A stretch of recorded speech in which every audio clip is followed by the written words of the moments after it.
Thanks, Marshall, and welcome back from your extended vacation. It's nice to have you back. The last 2 hours, we had 2 flashes come out, I think within a half hour of each other. And I just wanted to kind of show those really quick. The first flash was 229, and it is a long one, and it has to do, it's all based around the work-based learning file and some updates. So I'm not going to cover this whole thing right now, but it really goes into quite a lot of detail about the codes and even the fields in the work-based learning file. So do take a look at that. There's updated information, best practices on how and on collecting and maintaining the data. So take a look at that. And then the other flash is around end of year. And that one has to do with the certified data discrepancy. There's a little note there that says they're going to be disabling the warnings and anyone that should not have been viewable for end of year, because they really apply to the fall submission, so they shouldn't be. So those are going to be disabled if they don't think they have already, but soon if they haven't already. And then the table below is these are the current known data discrepancies that are working or no known issues are associated with them. So you should feel fairly confident that if you have these errors, that they're valid and they can be worked on.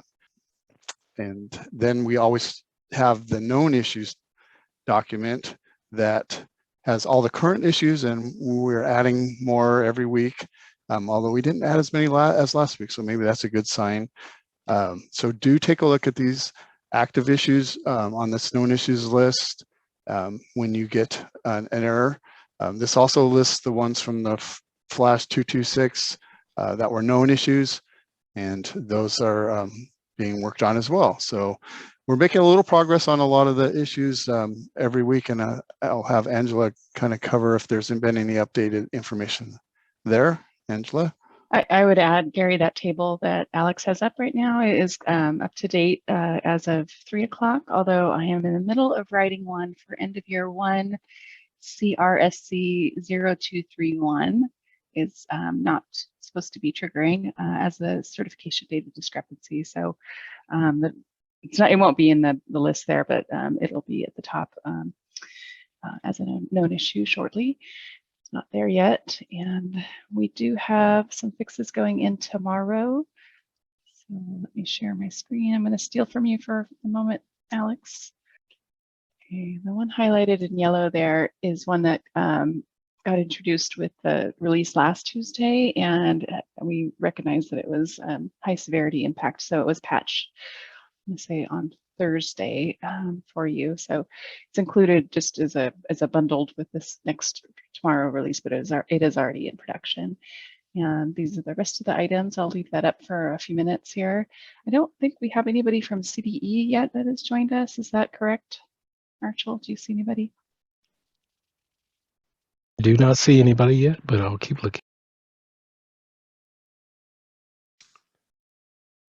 All right, so I'll just go over the ground rules. I think probably 99% of you have been to these before and know the ground rules, but I'll just go over them again really quick. How this works is we ask you to type your questions into the chat box, and if you would number your questions, because a lot of folks do ask more questions than just one. We do want to have a chance to get through all the first questions in the hour that we're here. And most of the time we have no problem getting through first questions, second questions. Some folks have even asked up to 3 or 4 questions. And we'll go back and catch those as we get through all the first questions, and we go back and do the second, third, or fourth questions. And we generally get through all of those. Once in a while, we'll go over the hour, but we'll continue to the point after a few hours to try to get through as many questions as possible. When you're putting your questions in, if you could keep them to the point, brief and to the point, and not, try not to type a whole paragraph that we have to read and in real detailed, those are probably better suited for a service desk ticket. And on that note, if you do have a question you're going to ask that you've already asked in a service ticket, please continue to work with your service desk agent to resolve that so we don't reproduce issues. And on that, I think I will go ahead and get going as soon as I get my chat box back.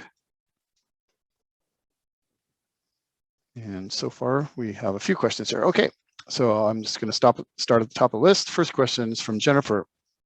I have a CRSC 0123 errors, which is on the work on list, but is also listed under active issues.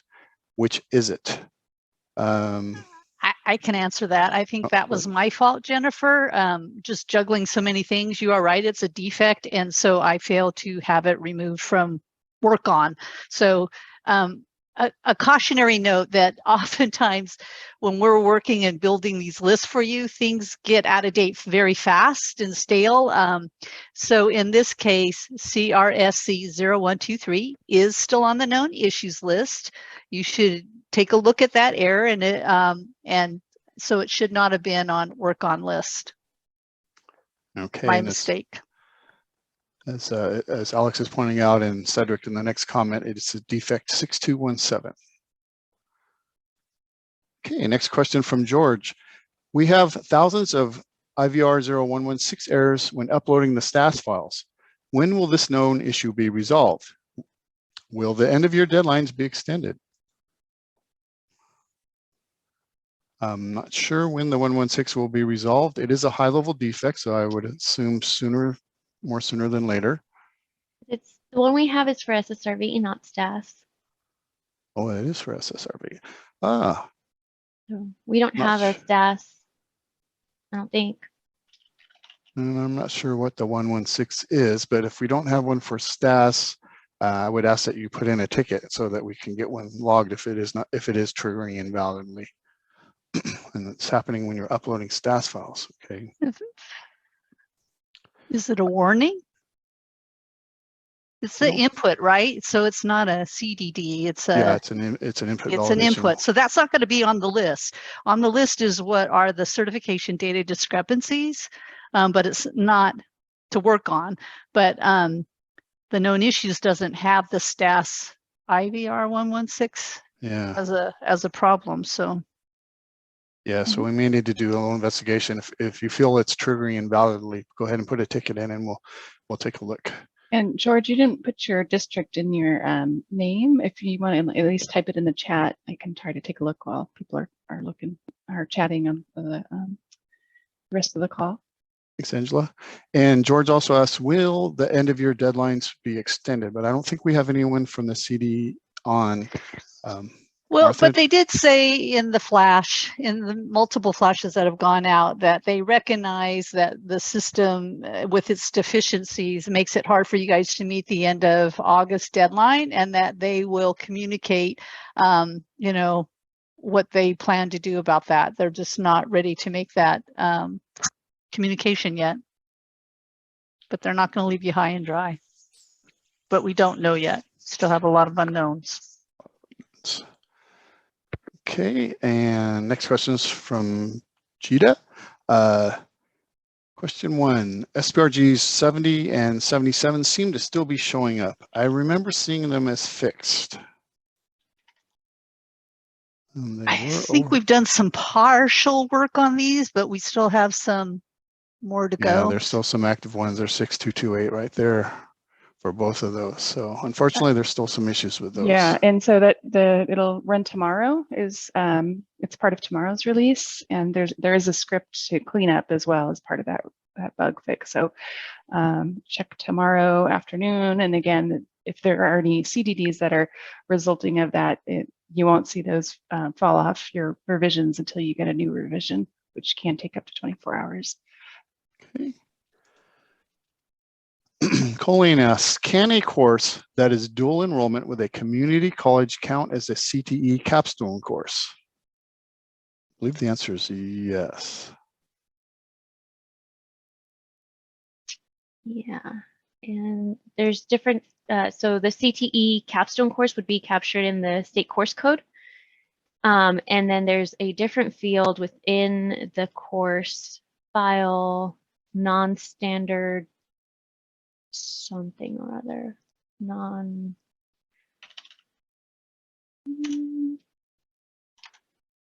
It has to satisfy the capstone course, right? Description. Right, you'd still have to be sure and Yeah. upload a student CTE record as well that matches the capstone course's course code.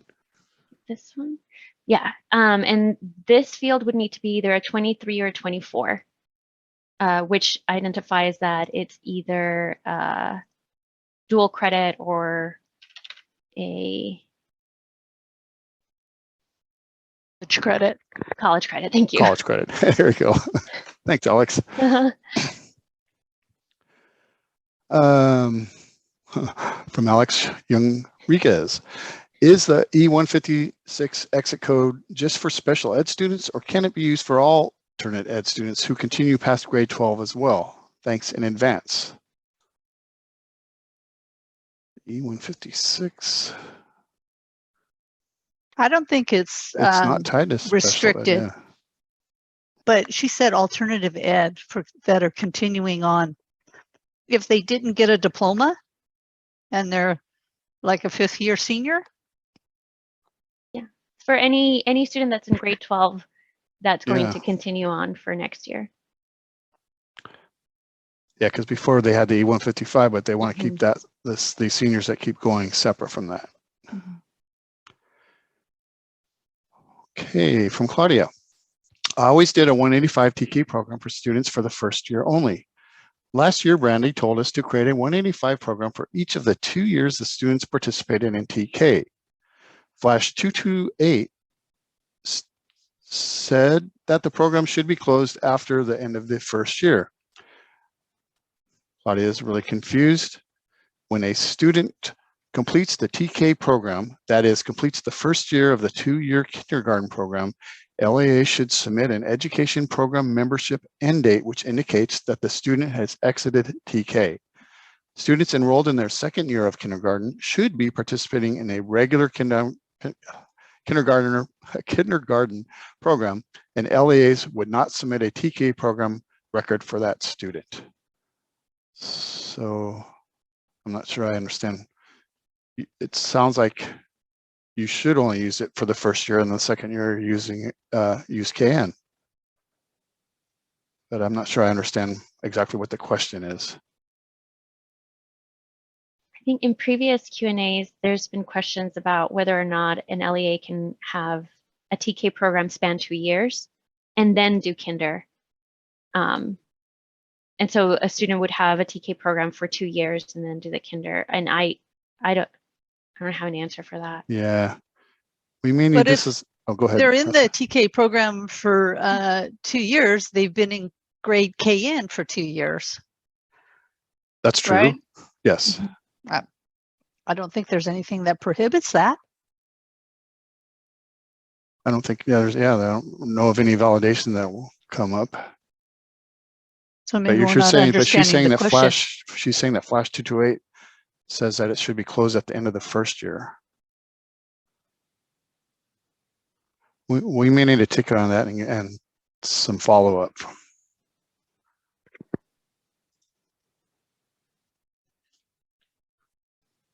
From Angela, can you please walk through what the different statuses mean on pages 1 and 2 of the July 22nd CalPADS weekly update?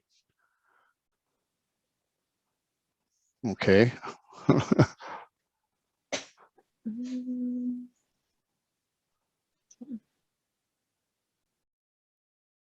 Status, different statuses. This one right here? Mm-hmm. That's the VSO statuses for development. Oh, So if it's boy, resolved, they're done programming it, but it hasn't passed testing. It's fixed, but it has to have a code review before it can get into the branch. So the developer's waiting for approval. Active means they haven't begun working on it. And then closed means it's closed. It should have been, I think it's, once it's closed, it's implemented. No. No? There's When a the fix release is implemented. There's a different setting code, fix implemented. That comes from problem management. I don't know if Shana has joined yet. she might want to switch to using the problem management. That's usually our external facing stuff. Yeah, so I was kind of surprised to see these on this.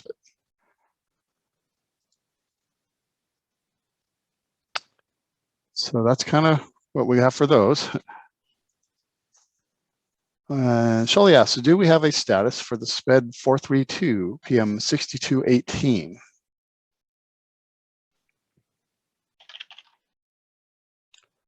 Still active. It's high level one, but not sure where it's at in the queue. It's in next Tuesday's release. Okay. Not tomorrow, but next week. Linda says that she sees that the SPRG 70 is listed as resolved. And actually, we covered that already. Some issues, parts of it were resolved, but there's still remaining issues with it. And Patty says they have the IVR 116 for the work-based learning, and I have not been able to load a file for that yet. Is that a known issue? So we said that we had it on the other person said STAS, and then we have an issue on the SSRV. So another one we may need a ticket to look into, because I think when we get these with different file types, seems like we've been uploading new issues for each type, and we don't lump it all in with all the different file types, although sometimes we do that too.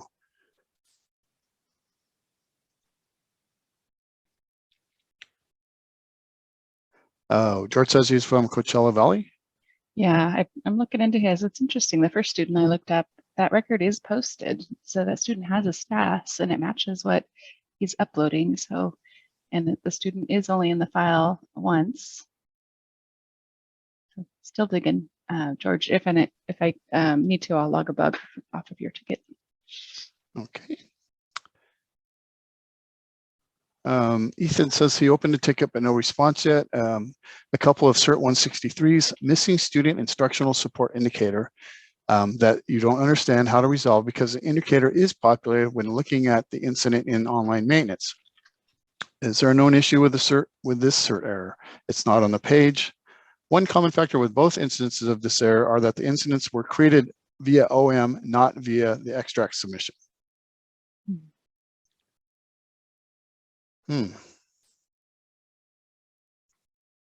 Missing student instructional support indicator. Yeah, we don't have an active EOY 1? 3. It's on the incident data. Oh. So this may be another one that we need a ticket for so we can do some further investigation. I don't think I've seen any CERT 163s yet. Not yet. From Charlene, I've got SIMF records rejected sometimes because there were accent characters in the students' names or parents' names.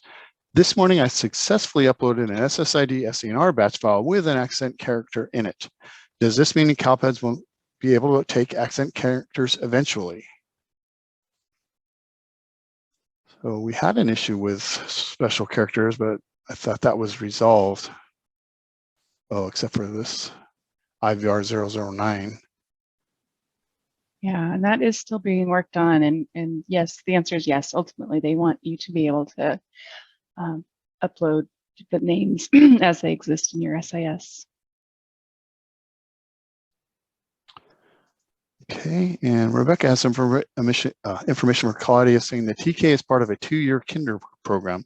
You only submit this SPRG 185 for the TK year, not the kinder year. In other words, submit from year 1 of the 2-year program. So thanks, Rebecca.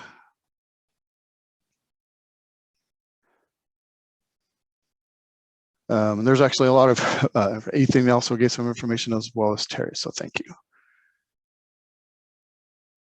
Claudia, question 1, continued. My question is, oh, it's the same thing. Do we have to do a 185 program for TK student for, okay, so that's the same question. Megan, we are working on our food service setup for the upcoming 22-23 school year and are looking for some clarification confirmation. are we able to use the alternative income form for determining eligibility for the reporting of free meal and reduced price meal programs in CALPADS for all of our school sites, including those participating in NSLP, but not under a provision? Our district plans to continue to do our due diligence to collect meal applications for our non-provision sites, but want to know if we could use the alternative income for eligibility for reporting programs to CALPADS. And Alex has brought up a form that Flash has 220. Flash 220, yes, that has the what needs to happen.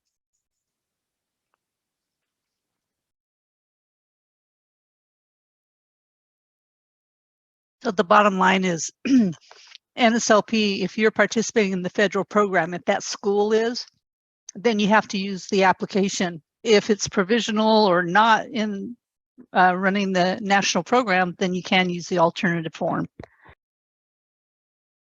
Okay.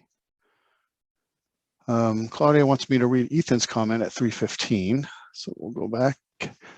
Ethan says, the current question about TK programs, this was all due to something Brandy said before, which is that TK programs should span both years.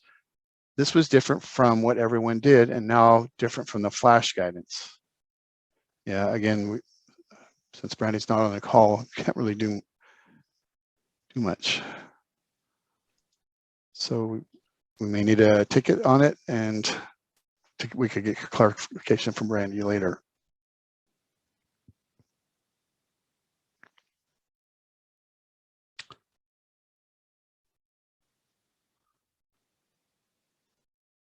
Okay, I think it's Jita, but if not, I'm sorry if I'm not pronouncing your name right. Says she is new. My registrar wants me to request SIDs for students coming from private high schools or from other countries. What is the process? Is there any documentation that I can follow? Sorry for asking a basic question like this here. No, it's fine. We have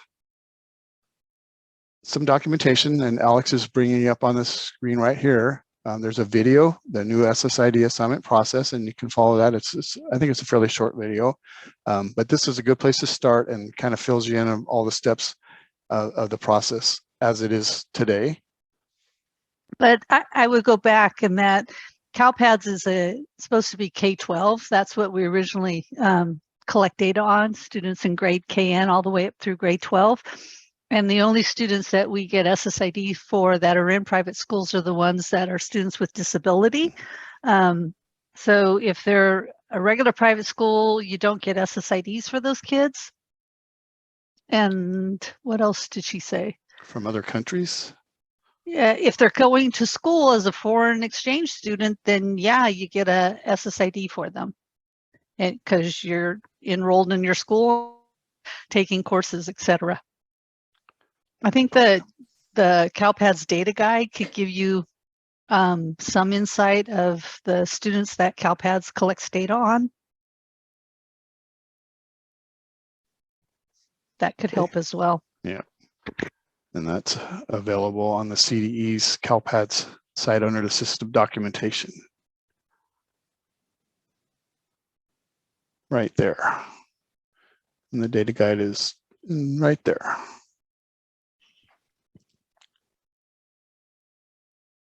Okay, Terry says, I remember the conversation with Brandy, and she let's gonna go on. And she did say that, but she wasn't certain once we all chimed in about it. I believe it was clarified later that it is only the first year, as Flash 228 explains. And she does asking how did we get to that page. I think she was talking about that one right there.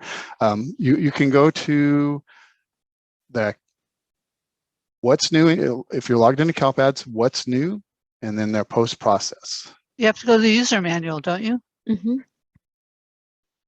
Help, user manual.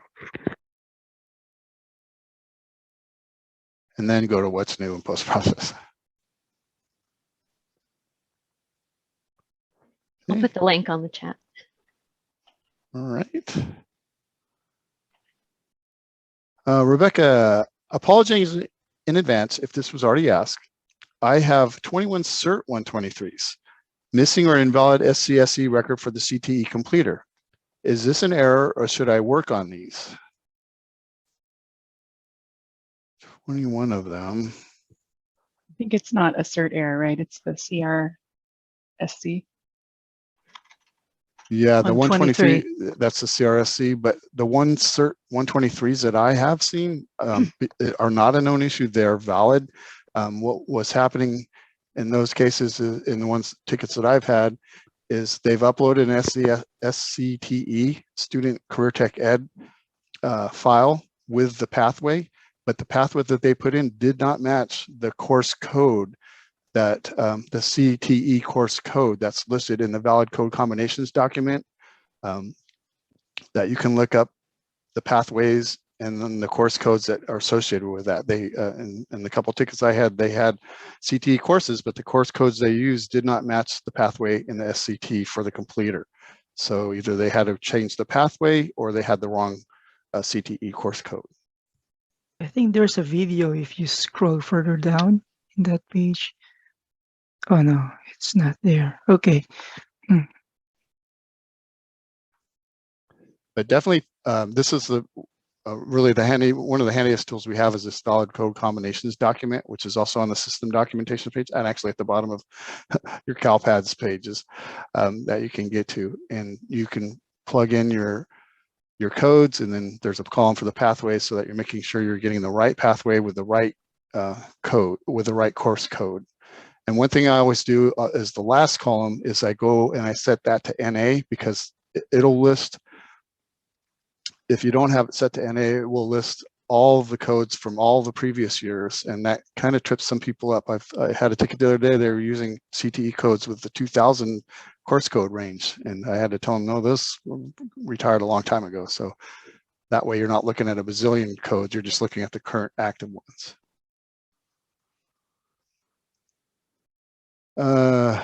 Okay. Patty says she missed the response about the SPRG 070. She has almost 3,000 of them, and it is a known issue, Patty. It was partially fixed, but there's still some things on the 70 and 77 that need to be corrected. And as Alex is showing you, it's problem 6228 at this time.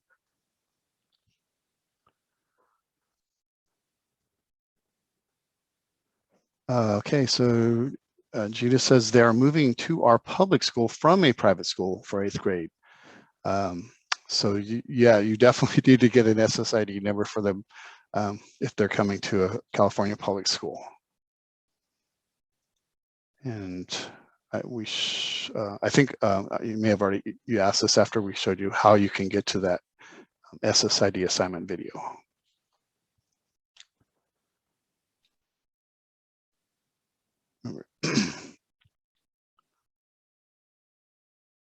He says, if I have a CERT 128 in the end of year 3, but the known issues report shows the TFS defect ID is end of year 1, does it also, or does it apply to end of year 1 only? You just want to make sure, thanks. Huh.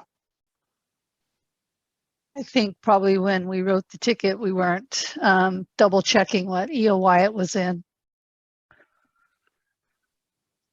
Yeah, because I think we marked that when the ticket comes up. Sometimes we may miss. There's a little section where we can put it in different categories, and that may have just been by default, and it didn't get corrected.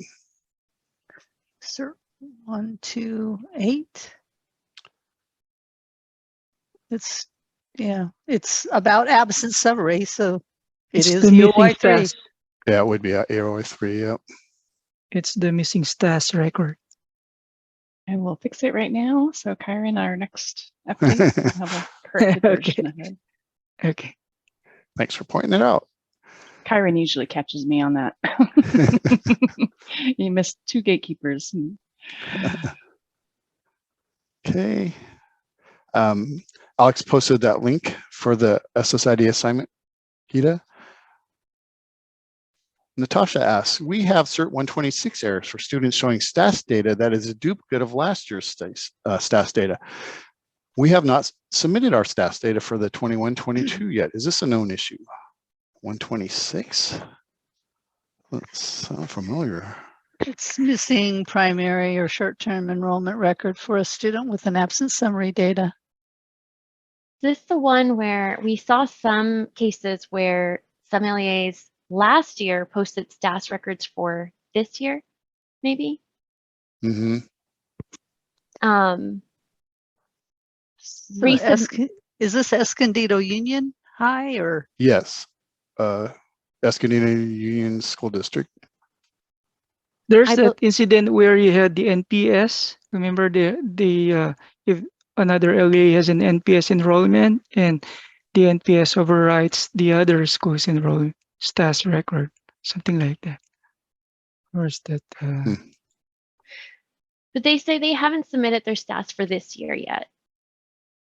So my guess is that, I don't know how this happened, but I know that we saw cases where last year LEA submitted stats records for the 21-22 school year. And so resubmitting your stats for this year will clear those up because it's a full replacement file. Yep, I remember that now.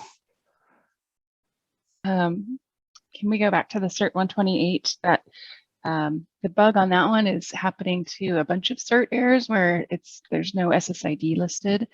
So they're not all the same submission. So that's probably why it's you can only put one in there. And so we just picked one. So it will probably stay that way.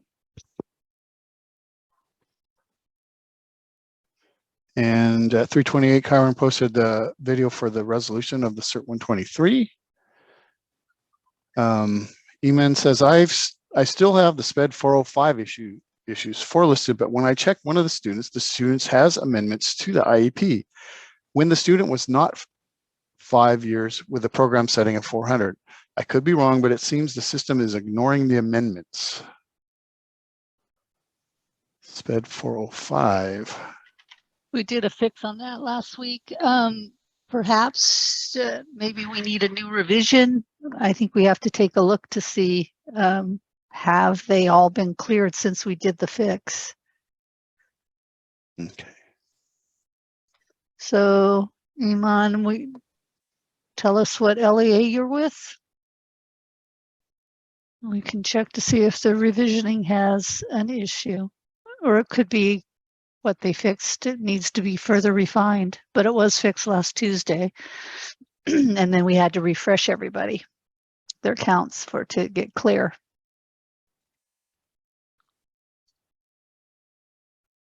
Okay, at 3:20. Go ahead, Gary, sorry.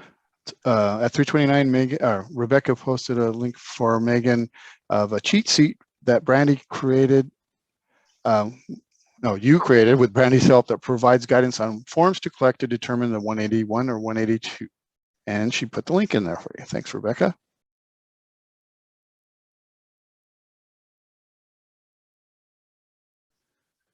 And as you probably noticed, I've just been reading question 2s because we ran out of question 1s early on.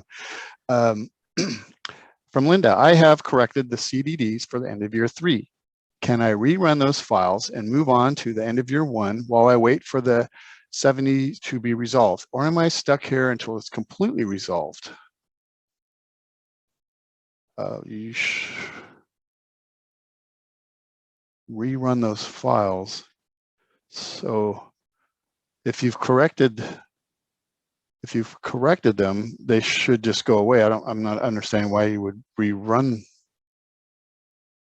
any files for that.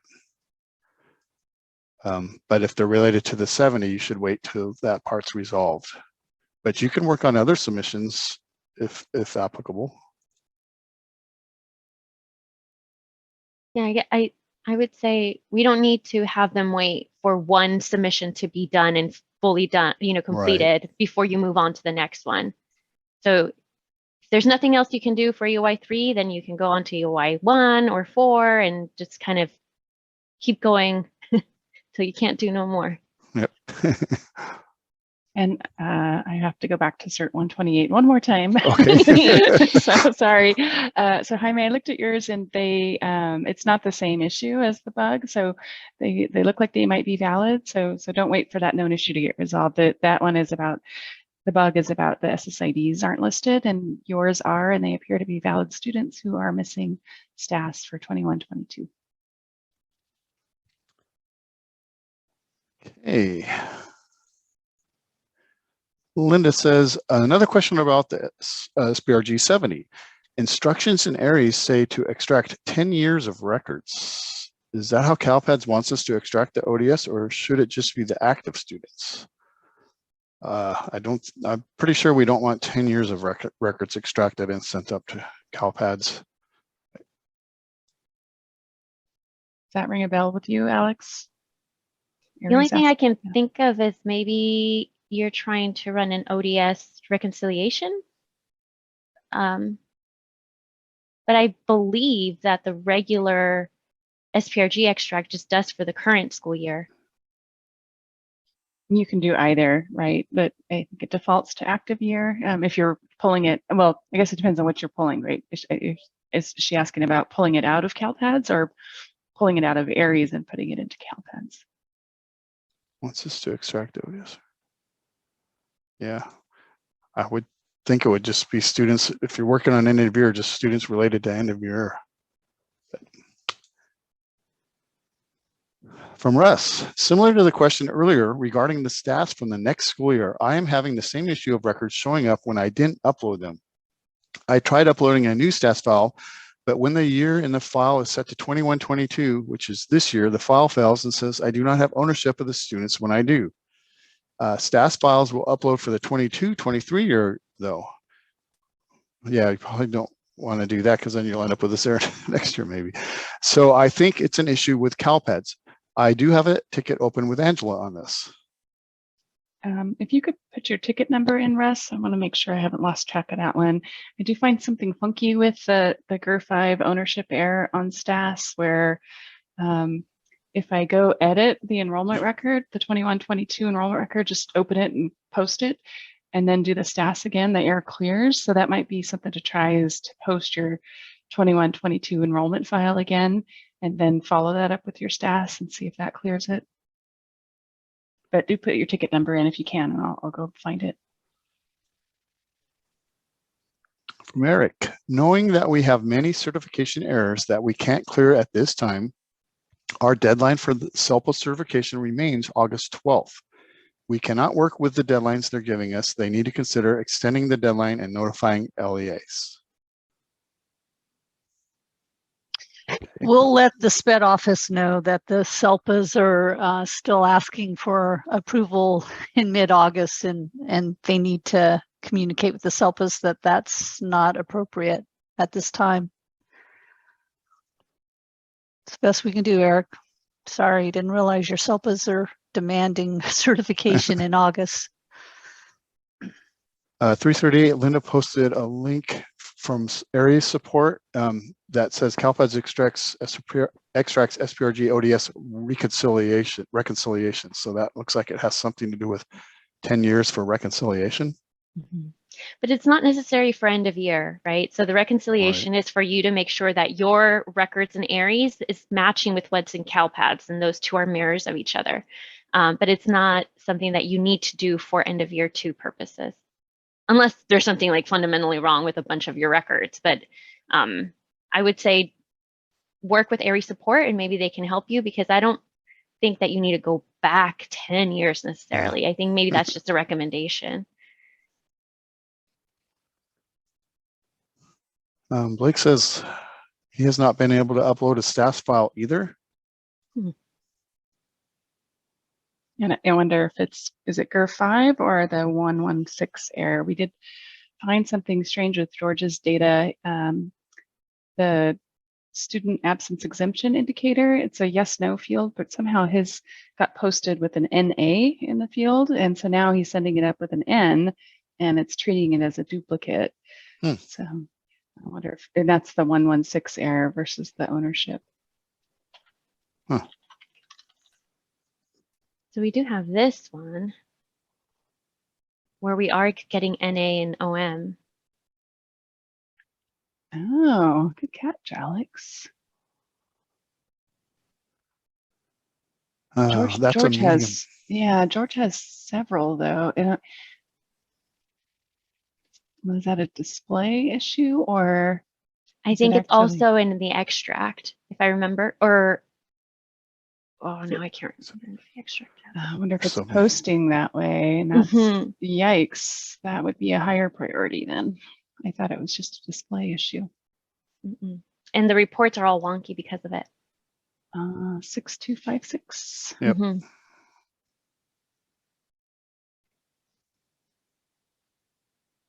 I'll move it up. Okay, and Russ puts in the ticket number, Angela. Got it. Thank you, Russ. Okay. And Soraya says, hers says NA as well.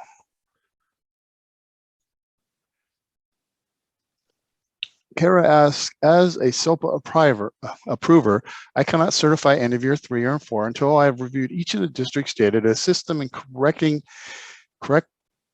anything that doesn't look correct. SELPAs often find issues with the data that the district did not find. It is important that their data be as accurate as possible for compliance purposes. These reviews and corrections cannot be done in less than 2 weeks when we are certifying dozens of districts. So I think she's trying to explain why they are saying the deadline would be earlier. And Kara, we understand that you guys have to expect that the LEA cleans up all of their data so that you have ample time prior to the deadline to review it. So I think the department will build that into the new timeline, knowing that SELPAs have to have adequate time to review the data after the LEA does their approval. Kristen says, I noticed that the cert errors on the certification page for end of year 4 were a different count and at times different codes than the cert errors when downloading the cert error report. I checked and I can see that this is a known issue. It is 6227. Is one more accurate than the other? Trying to determine if I should tell the districts I assist to download the error report or go off the certification page. So I know there was an issue. I thought it was just resolved last update. I But believe it was on the 719. I think the UI is more accurate than the report because we did have a bug on the report, but run the report now and see if it's giving you consistent results. If not, then we have more work to do on that because the report should match what you see on the user interface. yeah, if you were looking at an older revision, try to make sure there's a newer current revision and then double check. Lou says, can the enrollment records be closed for the staff to post? If they're within the enrollment period, it should work. Is that one of our GER5s? I think Or so, am I yeah. losing track of the file that doesn't want to post because the enrollments were closed? I think that's what we're running into. It's supposed to work as long as you're within the enrollment period. If it's outside of that period, then I could see it not working, but we've had issues with it. So Lou, if you're coming across that problem, we need a ticket to document it.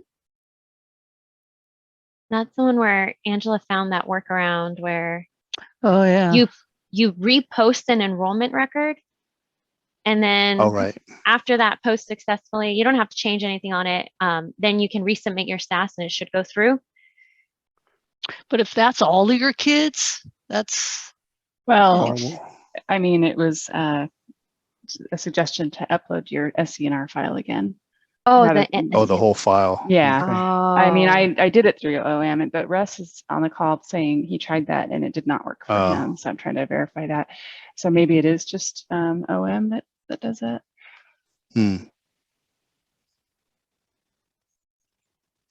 Gareth says, thanks for understanding this point, Martha. Terry, will the decimal points for the student's local ID be removed from the foster reports and DC listings?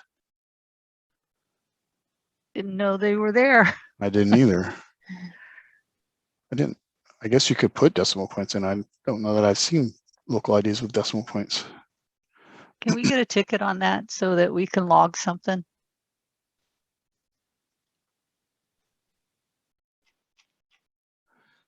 Chuck joined late. Where is the recording of the meeting available?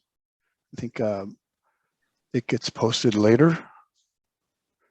You can get a transcript though at the end. But we also have a playlist for all of the office hours recordings.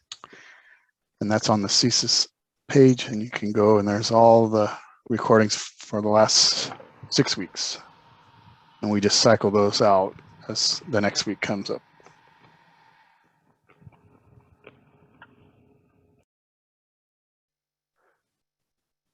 Kyron says the cert error reports do not include the CDD errors yet. And actually, I think they do now. Yeah, I think so too, Kyron, unless there's a specific submission where it's not doing it. But I've seen it, the CDDs on the error report. From Jeannie, the hourly indicator on the stats is also causing an issue with the 14.1 report. We have 2 schools that are hourly schools and one displays 0 counts across the board on the 14.1, even though they can see data at the student level. The other site displays a majority of the students as exempt when they are not.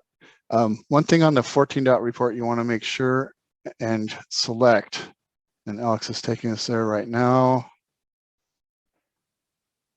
is there's a filter option for days attended indicator.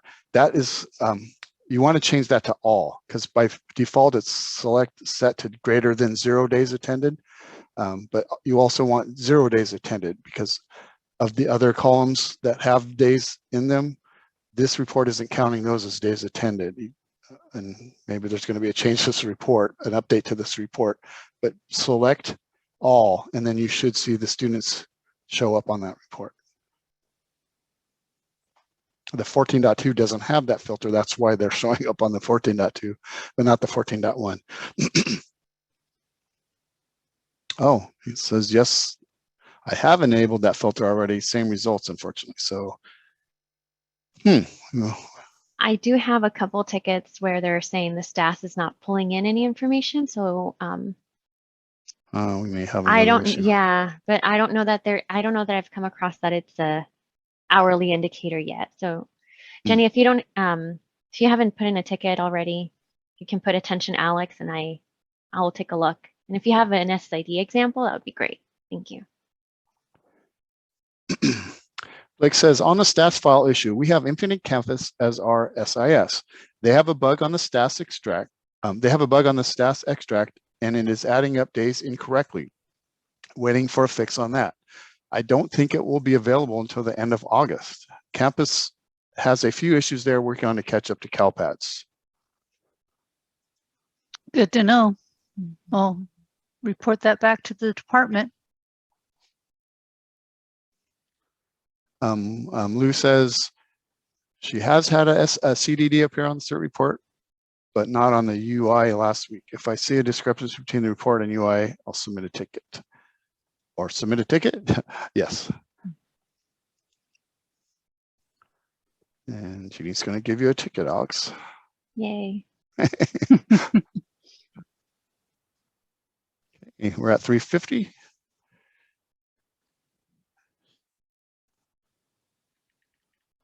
So is Russ still on? I'm showing your stats file posted successfully. That's the one that he uploaded? Yeah. Huh. It rejected first. Oh. Oh, it's saying that's the 2223 file as a test. Oh. Risky test. Okay, I'll keep digging. Yeah. Yeah, that's right. It's going to show up next year.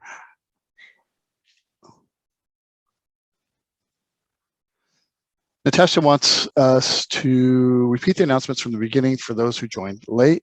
And actually, there wasn't a lot of announcements. It was just, I just brought up that there was 2 flashes released around the lunch hour. 229 has to deal with work-based learning. And it gives you the updates to it. There's some changes and updates. It gives you the codes, and then it also gives you the file format or for each of the fields. So it's a lot of information in here. So recommended that you everyone take a look at that. And then the other flash was flash 230, which had to do with the CDD, certification data discrepancy update. And we're just letting you know basically that they're going to be disabling any of the CDDs that are warnings or which should have been viewable because they don't apply to end of year. They're meant to be for the fall 1 submission. So they're going to disable those for now. So kind of get them out of our way so we can focus on the ones that are pertinent to end of year.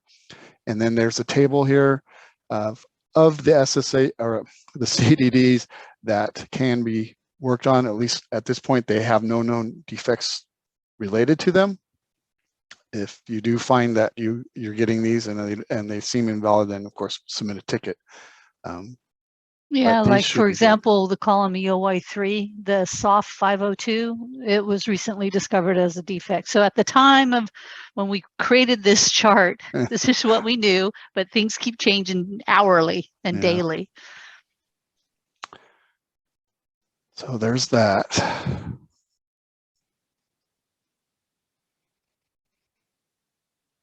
Okay, and at 3:51, Marcel posted the. Yeah, that's the transcript. I already went ahead and pulled it and placed it in the chat. For those people that joined late, that will give you some notes to hold back for what you missed in the beginning, announcements, all that stuff. Thanks, Marshall. Okay, it's 3:53. Are any more questions?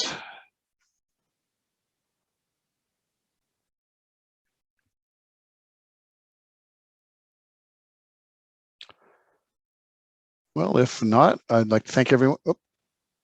Rebecca has a video that will put a smile on our face, shared it with the CALPADS Network and School Counselors Network.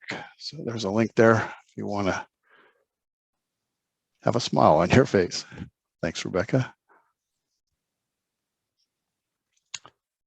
So we will be back again Wednesday for the regular Q&A at 3 o'clock. Until then, if you run into any issues, feel free to submit a service ticket and we will get back to you. Do you know that we're still getting a lot of service tickets and we may not be as punctual with the answers as we usually are, but we're doing our best to try and keep up. See everyone Wednesday.